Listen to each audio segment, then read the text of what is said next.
This story happened during a more difficult time in my life.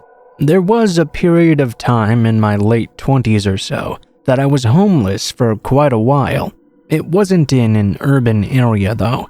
It was outside of a small town in Tennessee. I had gotten into drinking a little bit too much and was also doing some drugs a little too much as well. Although I was able to get little bits of money here and there from doing odd jobs or begging, I would normally spend it getting wasted instead of trying to find a place to live. I had been kicked out of some motels in the area, which were mostly where people like to hang around. There was a wooded area right outside of town, along one of the roads that was an area I usually stayed in. I lived for years there in a tent, and although some other people would come and go with their own equipment, I would occasionally meet someone who would stay with me for a while. There was a bus stop in town where I guess sometimes people from out of town would get stuck in our area with nowhere to go. More than once, I'd invited those people to come and stay with me in my tent. This is what happened on one of the times that I happened to do that. I'd been hanging out in town at the convenience store that the bus stop was nearby. The cashiers would sometimes give homeless people free fountain drinks and didn't seem to mind if we waited outside with a sign asking for spare change. That afternoon, there was a teenager boy who had just gotten off the bus. He was having an argument with the bus driver as he got off. It seemed he was begging the driver to let him ride just a little bit further on the bus. However, it seemed the driver was not going to allow this. Apparently, the kid had only paid enough to get as far as our town. The kid, visibly upset, got off the bus and had pulled away, stranding the kid in our little one-horse town. After walking around for a while, obviously not knowing where to go, he sat on the side of the parking lot, holding his head in his hands. After watching this unfold, I walked up to the kid. I found out I was right about everything I'd assumed. He didn't know anyone in the entire state, much less the town. He had no money and no way to get anywhere or do anything. It seemed he had run away from home for some reasons that I would later find out were abusive parents. This was going to be his first night without a roof over his head. I offered to show him back to the area where my tent was and told him he could stay there if he wanted to. I was able to calm the kid down quite a bit, and even told him there were ways in town he could find work and get some money if he really wanted to move on to wherever he was headed to. He had a lot to talk about, and since I spent a lot of time by myself, I was more than happy to listen to what he had to say. We stayed up pretty late just chatting about stuff. Around the time I thought we should finally get some sleep, I noticed a light shining for a brief moment in the woods. I didn't know what that was, but I saw it 2 more times as well. There weren't any other people staying out there at the time, so I didn't really know what that could be. I knew the police wouldn't be coming out here anytime soon, but the light made me think there was definitely someone out there in the woods. I didn't want to worry the kid, so I didn't say anything about it at first. I mean, he'd already gone through enough that day. I kept an eye on the woods though, just in case someone really was out there. I couldn't for the life of me think of anyone who had any reason to be though. I just kept an eye on it and decided that if they got too close, I would take care of whatever was happening discreetly. I didn't even get the chance to do that though. I heard a few noises, like someone walking around in the woods, but I couldn't see any more light. Then, seemingly out of nowhere, this huge guy just came charging out of the woods from behind the kid and at him. I reacted as quickly as I could, pushing the kid out of the way. I suddenly felt a sharp stab in the shoulder. It wasn't the first time I'd ever been stabbed in my life, but it hurt just as bad as it did ever before. I told the kid to run towards town where I'd met him, and he took off running pretty quickly. The guy left me there and started to run after the kid. I got up in pain and figured I'd better follow behind. I wasn't the best runner with all my years of substance abuse, so I wasn't able to catch up with them. I also knew though that I couldn't let that kid fend for himself. He was already scared from running away, and being left in our town alone, being chased by a maniac was just that much worse. They were both running so fast though that I just couldn't catch up. I wondered why the guy had taken off after the kid and not attacked me further. It didn't take long for me to get winded, but I kept following the path that would take us back to the road, then back to the convenience store. It was a 24/7 store, so hopefully he would get there and get away from that guy chasing him. I emerged from the woods and onto the back road that I walked along to get to the store. There were some houses along that road, but it was quite late and all their lights were already off. I rushed toward the store, my sides bursting with pain because of how bad a shape I was in. I didn't see anyone alongside the road. I made my way down in the dark and came upon the convenience store. There were many trees and bushes on both sides of the road, so my eyes kept darting back and forth to see if anyone was hiding in them. I don't know what I would have done though if that man truly had hidden there waiting to pounce again. I staggered toward the store, definitely expecting something to happen. I got there though without further incident. I didn't see anything at first. My mind went to the worst, told me the man must have caught the kid and dragged him off into the woods. I was worried and about to turn around and go back to look for him. Then I noticed him inside the store though, talking to one of the workers. I went in there and tried to find out what happened. The man had chased the kid out of the woods, but then ran back into them, he told us. So the kid just continued to the store. The man didn't seem to want to follow him out of the woods. The kid got to the store and they called the police right away. When the police came, we gave them a description of the man. The cops seemed to immediately know who it was just from the description. When the guy was arrested, we were able to identify him quickly. He had previously served time in jail for assaulting other homeless people in town years back. I guess he really hated homeless people, thinking that they were ruining his town, and seeing a new one arrive just made him really pissed off.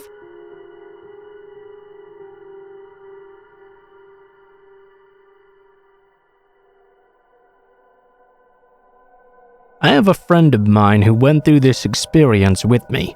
Only the fact that we both still swear that we went through it makes sense to us.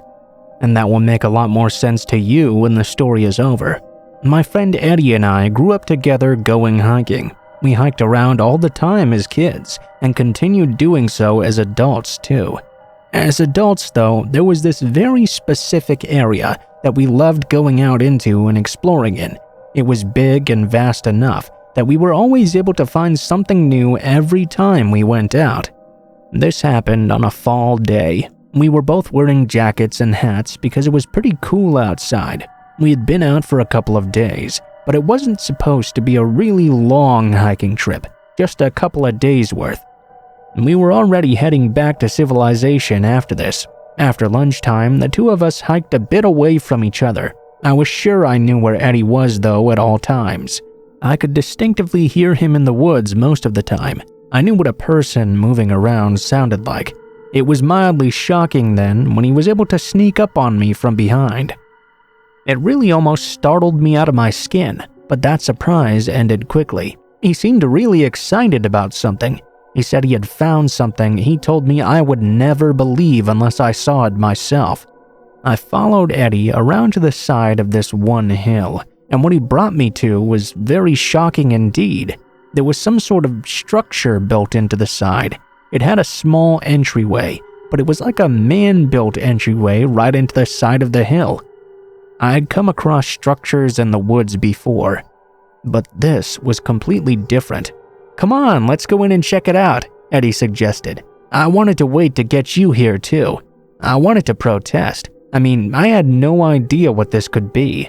I knew some people way out in the hills could be really weird. Who knew if this wasn't the dwelling of some man-hating hermit who would try to gut us? But Eddie was really insistent. There were some branches in the way of the door. We moved them, and as we opened the door, we went inside. It appeared to be some sort of bunker or something, built right into the hill. It almost looked like something someone would have built to survive a nuclear apocalypse. That's about the only way I could ever think to describe it. Honestly, that in and of itself wouldn't have been too much of a surprise. It definitely wasn't surprising those sorts of things existed, especially knowing the kinds of people who avoid civilization. What was unnerving, though, was the stuff we found once inside. There were weapons that were definitely not old. There were all manners of rifles and guns and such things that I didn't really know what they were even. What was scarier though was that there was a table with some writings on it. Eddie started sorting through the stuff, saying it was some sort of doomsday end of the world type ramblings. There was a lot of anti-government stuff in there too. Now, I wasn't really worried too much about whoever kept this place overthrowing the government, but I was very worried about such a person catching us intruding upon their bunker. There was every indication that this was definitely not an abandoned place. I was very thankful when I was able to finally convince Eddie to leave. I was pretty worried on our way back too. Eddie wasn't freaked out at all though. He really thought the entire thing was pretty cool. I remembered earlier though, thinking that I'd heard Eddie walking around in the woods. Well, what if it had been someone else entirely? As we were hiking back, I kept on hearing these things. I heard someone walking in the woods, like we were being followed. Eddie just kept telling me I was being paranoid and hearing things. We camped out that night. It would be the last night we did before we got back to civilization. I was still really disturbed by what we'd seen in that bunker. I was also certain someone was out there in the woods. Every little noise made me nervous. It was hard getting to sleep, but eventually I did. The following morning, Eddie woke me up and told me to come out of my tent right now. I did so and was pretty terrified about what I saw. There were 2 dolls hanging from a branch of a tree. They were hanging by ropes around their necks. They were both male dolls as well, and they hadn't been there when we'd gone to sleep. We took it as the warning it probably was. Eddie finally believed, as I had, that it was a mistake to go into that bunker. The best thing to do would be to get out of the woods as quickly as we could. It was a harrowing journey. I swore we were being followed the entire time. I was worried about every little noise I heard. I couldn't keep myself from being on edge the whole time. Well, obviously, Eddie and I made it out of the woods just fine in the end. I mean, if we didn't, I wouldn't even be able to tell you this story. But that was definitely the scariest encounter I ever had. Whoever built that bunker, he knew that we had been in it, and he certainly wasn't happy about that. I think we're very lucky he only threatened us with some dolls. It definitely could have been much, much worse.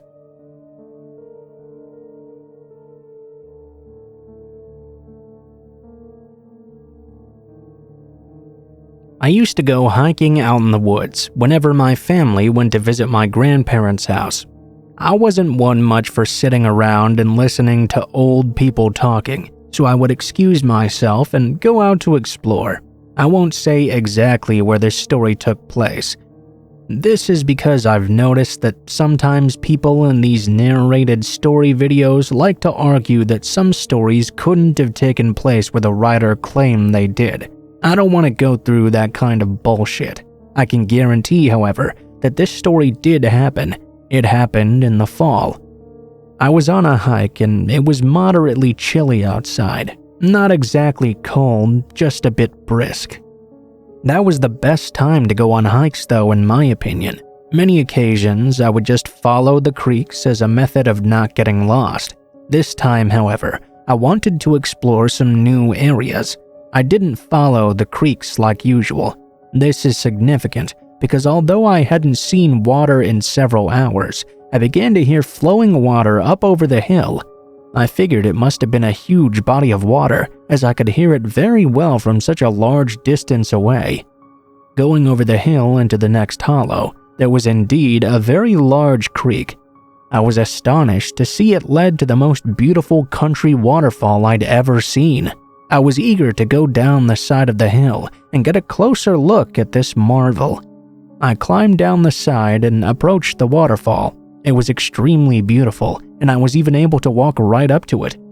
As I was admiring both the waterfall and the beautiful pool into which it was running, I actually noticed that there was an opening behind it.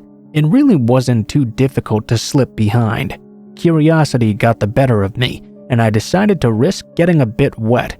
I slipped behind it to see if anything was actually in there. Well, there was.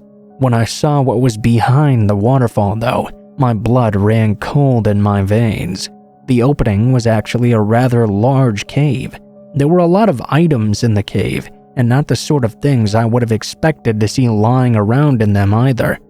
I'm not the most informed person on drugs, but there was obviously a very sophisticated cooking lab in the cave. There were weapons and various crates as well.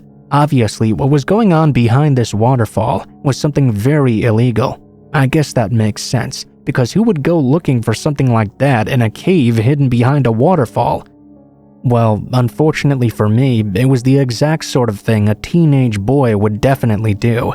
I did not need to get caught stumbling upon this. After catching my breath for a moment, I decided to get out of there as quickly as possible. I ran out and climbed back up the hill, then out of the hollow that the waterfall was in. When I got to the top, curiosity got the better of me, and I just had to look back at that waterfall. It was just in time to see one of the scariest looking men I'd ever seen in my life quickly approaching that cave. I was lucky they hadn't noticed me.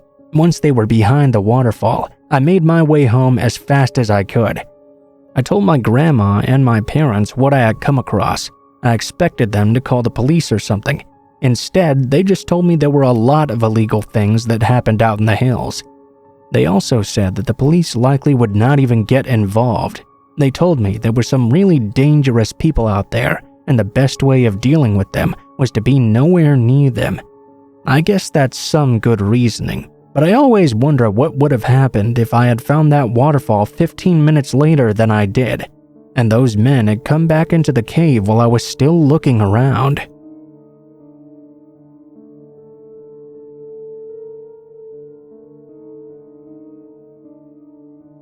I'm a hiker. I'd like to think I'm a somewhat experienced hiker, but one thing I definitely do not have much experience doing is exploring caves. I paid the price for that one time when I was out hiking by myself. I tend to go on these multiple day-long hikes. Most of the time, I'm out for about a week or so. On this instance, I'd already been out for about 3 days. I was pretty deep in the woods. It was at least a couple of days of hiking from getting back. While I was out hiking, I happened to stumble across a cave.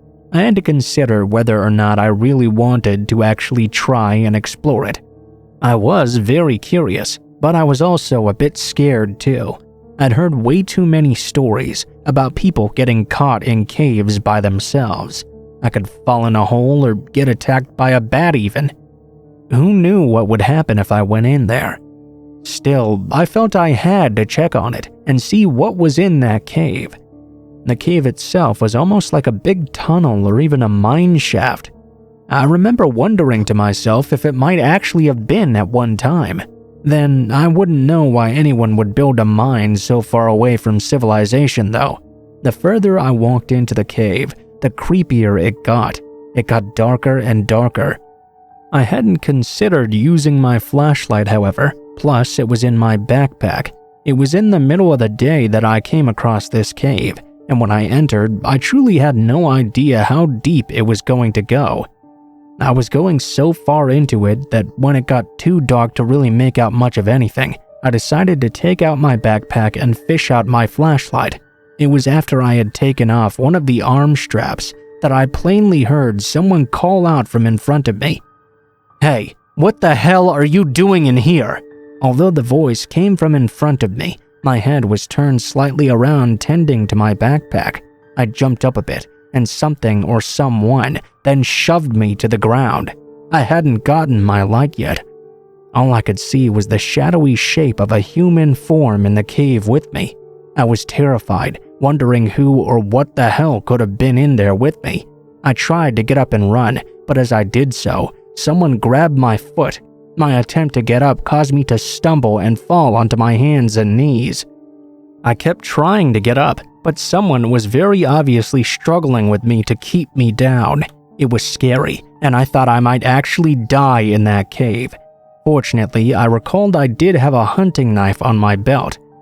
I fumbled with it for a moment, which was quite difficult because I was trying to fight off a man who was attacking me in the dark.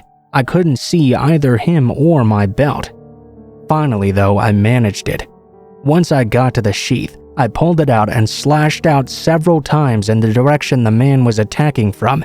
In the end, I heard several screams of pain, and whoever it was stopped struggling with me. Getting up, I ran like hell out of that cave, and I kept running. I didn't look back once. I kept on thinking that if I did, I would see some scary as hell person rushing after me in the dark. I just kept running, and I ended up running further than I ever would have thought was even possible. When you're scared out of your mind though, you might be surprised what you're capable of.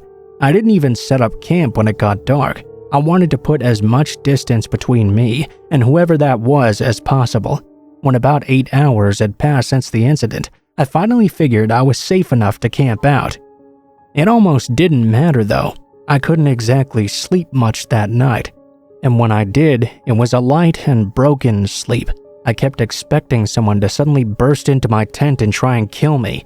It took a couple of days to get out of those woods, and it was hell the entire time. Fortunately, I did not come across the man again though.